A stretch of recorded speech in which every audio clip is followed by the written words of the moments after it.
Уилсън доста колебливо се представя.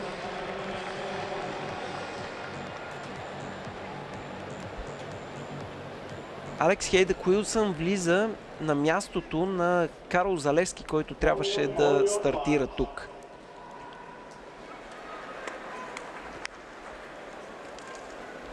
В леката атлетика в последно време се въведе правилото да има резервни състезатели, които да са в готовност да стартират, ако основният състезател няма възможност да направи това.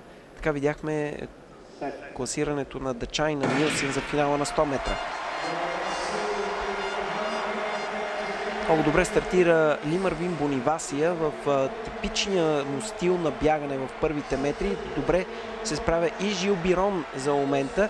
Александър Дум леко по-назад изостава. Сега вече наваксва белгиеца.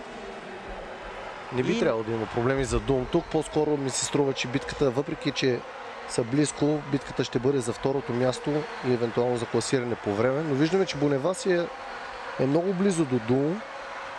Това са двамата състезатели, които са фаворити за тези две места и ми се струва, че няма да има кой да ги оспори.